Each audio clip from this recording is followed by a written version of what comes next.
I said, did you hear about the Congo Holocaust killing 50 million Africans? Yes, 50 million Africans, double of the Holocaust that they teach us. And of course, they never taught us this.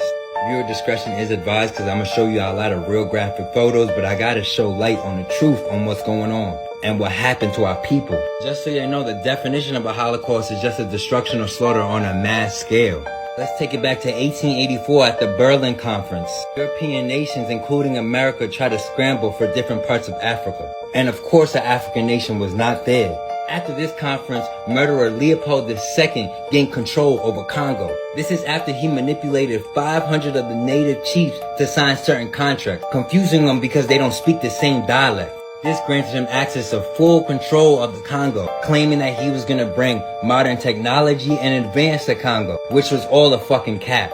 Instead, he was extorting these people for rubber, forcing them to scrape rubber off the vine, and sometimes it would get on their body and they would be forced to scrape it off. Murderer Leopold was so brutal, it honestly mind boggles me that we don't learn about him in school at all. Not only did he steal Africans and use them as soldiers and put them through Catholic missionaries so then they would be brainwashed to be brutal soldiers, he would force them to torture the natives if quotas wasn't met. One torture was a whip made of hippo skin. The hippo skin made it dry and it had sharp ends, so then when they would whip them, their cuts would be so deep. 25 whips was a regular and 50 was a death sentence. Another way of torture if quotas weren't met was to be shoot them with one bullet and cut off their hands to show proof that they did this. This happened so much that cutting hands became currency. Cutting off hands from women to children, all people, cutting millions of hands off. In 1897, murderer Leopold brought 266 natives to Belgium to open up a human zoo, having 40,000 people come a day to just look at these certain Africans, showing how they would work.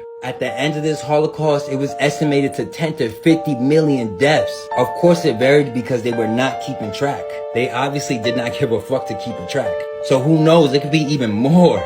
Now tell me how the fuck this wasn't taken serious as any other race if they went through this. Tell me what other group of people went through thousands of years of slavery and a Holocaust and still has their country in poverty. Now tell me what other country was up for grabs with no discussion of the people that were living there. Who else went through this shit? And you gonna tell me it's not this important to be taught this in school? We read books, we go in depths about all these other races and all the shit that they've been through. But when it comes to us, they try to kick that shit right under the rug. But you know why? Because every other nation is responsible for this Holocaust. Every other nation was there at that conference trying to grab for Africa. And accountability would means they would have to tell the truth. The truth how everybody in the world was against us. Nobody helped us in this situation. Nobody's gonna save us but us.